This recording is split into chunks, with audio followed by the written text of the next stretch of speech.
Today we are actually going to be starting a new series. This series is going to go or try to go deeper into the teachings and the person that we know as Mary Magdalene. In my personal life, this has been a subject that I have spiritually, emotionally, and mentally been trying to process. Who was the Magdalene? Who is the Magdalene? Understanding that a lot of this great awakening that we're in right now is the return of the divine feminine, not in a way that outshines the divine masculine, but in a way that matches the divine masculine. I know that this subject will be hard for a lot of fundamentalist Christians to get into. The brainwashing and the control from the church is very heavy and very real. But at this point in our awakening, especially since what we're going through is mostly spiritual, and in fact, basically it's all spiritual, all the corruption, everything goes back to this idea of our own spiritual ascension. And when we start to untangle all the cobwebs of mind control and corruption, we have to understand that the Magdalene is a huge part of that, and that both her and Yahshua were the Christ. They were the Christ consciousness. They were the divine feminine. They were the divine masculine together. More and more has come out about the truth of who Mary Magdalene really was.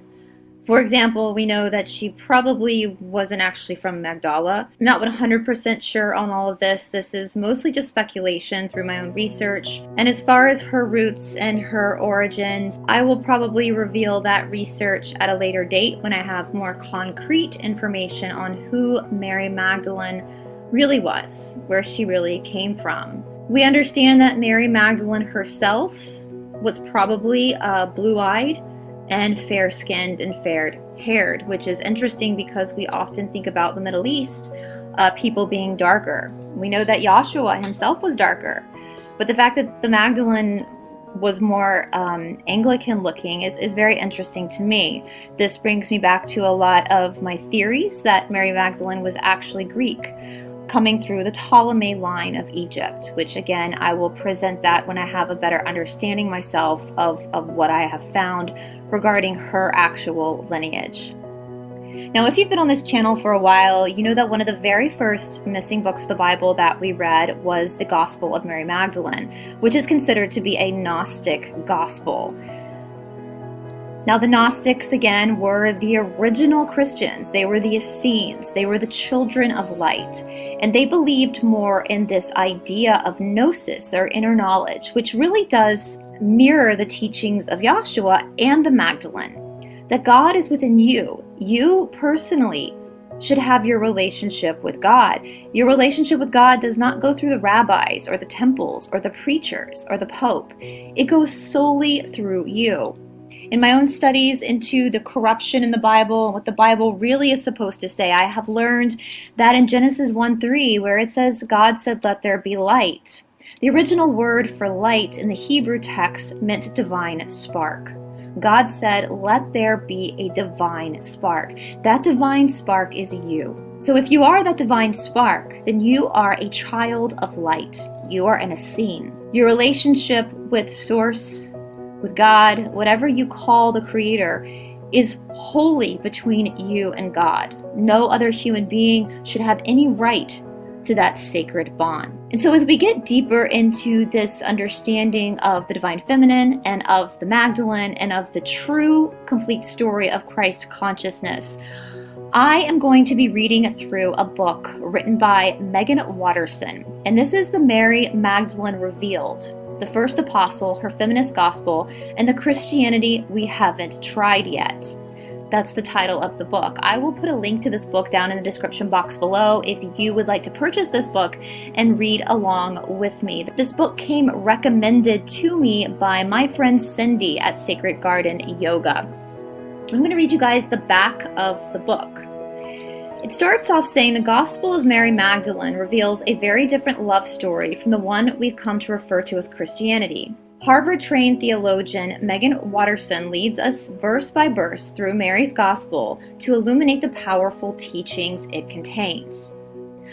A gospel as ancient and authentic as any of the gospels that the Christian Bible contains was buried deep in the Egyptian desert after an edict was sent out in the 4th century to have all copies of it destroyed. Fortunately, some rebel monks were wise enough to refuse, and thanks to their disobedience and spiritual bravery, we have several manuscripts of the only gospel that was written in the name of a woman, the Gospel of Mary Magdalene. Mary's gospel reveals a radical love that sits at the heart of the Christian story. Her gospel says that we are not sinful. We are not to feel ashamed or unworthy for being human. In fact, our purpose is to be fully human, to be a true human being. That is a person who has remembered that yes, we are messy, limited ego, and we are also a limitless soul. All we need to do is to turn inward again and again, to meditate like Mary Magdalene in the way her gospel directs us, so that we can see past the ego of our own little lives to what's more real and lasting and infinite, and already here within. With searing clarity, Watterson explains how and why Mary Magdalene came to be portrayed as the penitent prostitute and relates a more historically and theologically accurate description of who Mary was within the early Christ movement.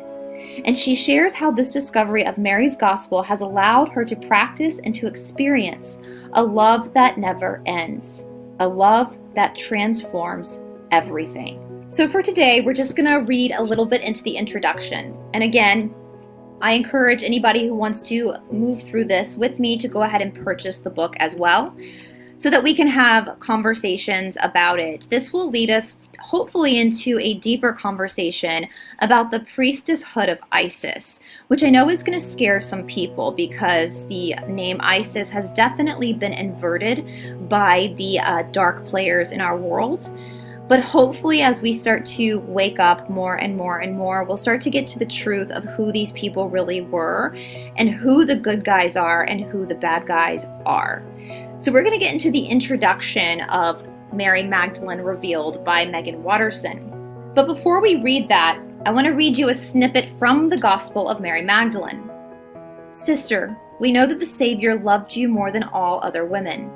Tell us the words of the Savior that you remember, the things which you know that we don't because we haven't heard them.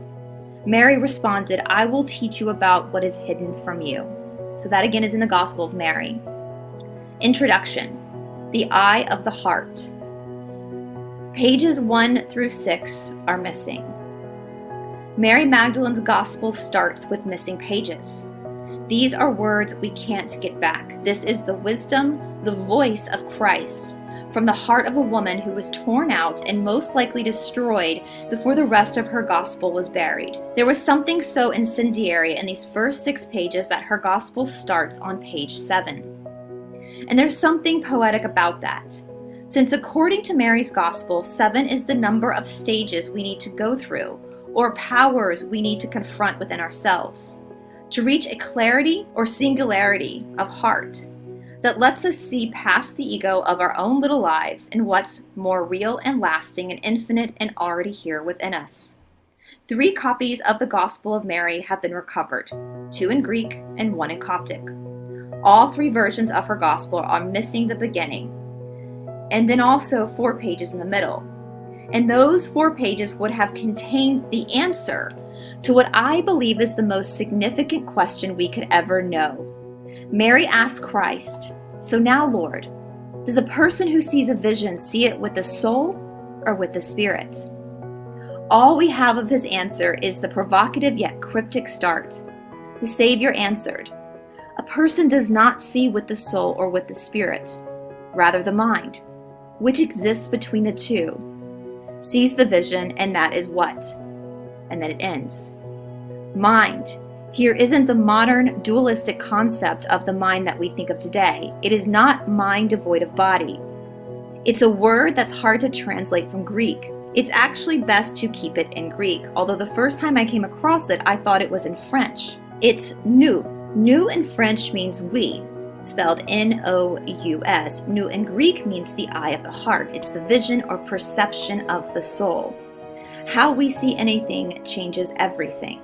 And there's so much at stake here, which is why her question to Christ is still ours to answer. And which is why perhaps the answer to her brilliant question was torn from her gospel in the first place, because it would have been revealed to us how we perceive the divine directly from within. What's at stake is spiritual authority.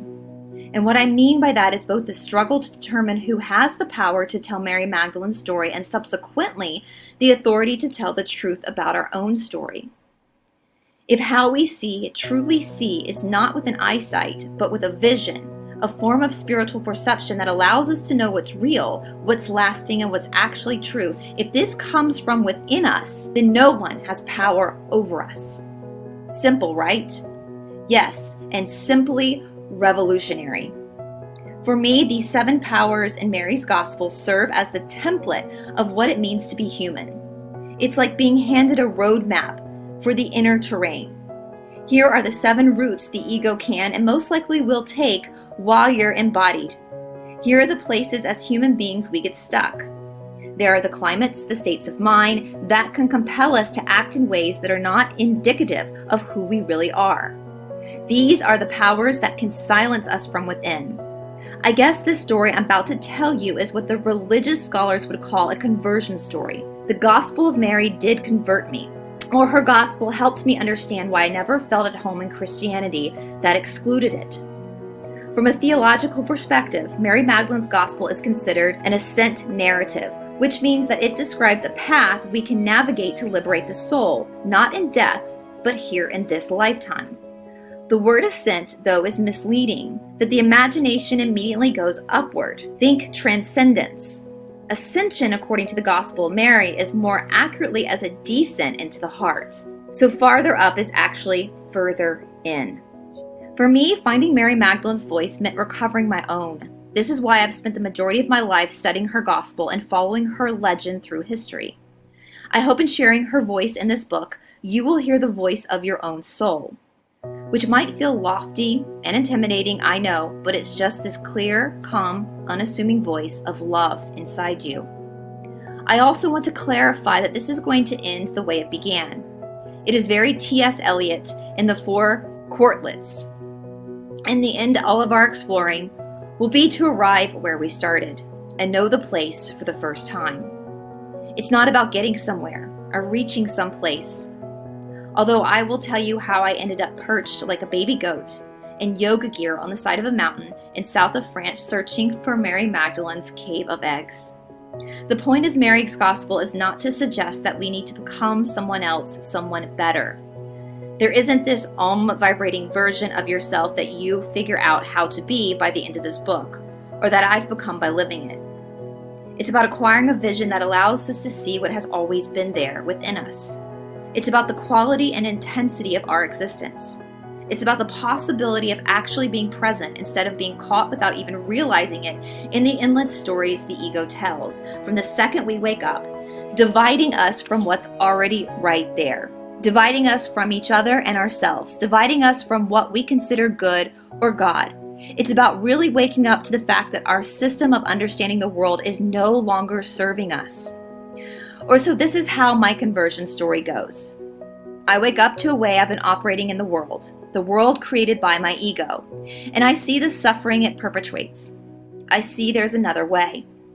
And the way does not include finding some hot, saucy pants lover who completes me, not so far anyway, or the discovery of the tried and true receipt for uninterrupted joy, not fame, not success. There's no endpoint here, no fixed state of contemplation. There's no master or guru status. It's just alpha, then omega. That is what I'm trying to explain. There is no X marks the spot. It's simpler than that and far more difficult. It's more of a series of perpetual moments. When you remember that you don't have to feel separate from love if you don't want to. Even in the midst of the worst of what we say to ourselves, even when someone we love most in the world can't see us at all, we can practice a way that humbles us, that disrupts the ego's grasp and lets us return again with ease, even eventually with levity to love. It's all very quiet and unremarkable though. It's not showy or exciting. It's more like this from Elizabeth Gilbert. Never forget that once upon a time, in an unguarded moment, you recognized yourself as your friend. And in that moment of recognition, this is when we save ourselves from the self that was never real to begin with. This is when we see the eye with the heart, which is literally the exact teachings of yoga. So I think for today, I'm going to end it there on the introduction, just so I can give you guys a chance, if you want to join in this reading, to get yourself a copy of the book so that you have a book to read yourself and to also take notes in. That's what I do in all of my books. I write in all my books. And again, this really does match the teachings that we've been reading through the Yoga Sutras, that you yourself are enough. And that goes very much against what we've been taught in the traditional church. And I kind of know where this is going as far as the truth. I think a lot of what the church has taught us is definitely more of the Luciferian practices, even down to communion being cannibalism. So I know that's going to probably ruffle some feathers, and that's okay, because that's what this Great Awakening is about. The truth will set you free. And again, Mary Magdalene has been, in my own personal story, Mary Magdalene has been an entity, a being in my life since I was 16 years old. I will share with you guys, when I was 16, it was 1999, born in 1983. At this point, the internet was slowly creeping up in our lives, so I didn't use it for any type of research. And at 16, I probably would not have been researching any biblical stuff anyway. For all I knew, Mary Magdalene was a sex worker that Jesus saved, and she was the one that saw him, the angels after death. I believed the story that the dark cult church had told me, the Matrix church, the Cabal church, had told me about Mary Magdalene. And again, I had no other references to her other than that, nor did I really care. To be honest, at 16, I was more interested in the boys in my class than I was with Mary Magdalene. Well, one day I was walking, I'll never forget, I was walking to my French class in the language department in my high school. And my high school was a private school. There was this lake with swans on it. And I remember walking by the lake, and I think the reason why I remember this is that the swans were always really mean and would kind of chase you, so you always had to kind of be on guard when you were walking past the lake. And all of a sudden, this voice came into my head. It's the same voice that often tells me to do things like read the missing books of the Bible and, go to India. And it just said Mary Magdalene. That's all it said was Mary Magdalene, Mary Magdalene, Mary Magdalene. And it would kind of come into my head over and over and over again. And I never knew why. Why was I thinking about Mary Magdalene?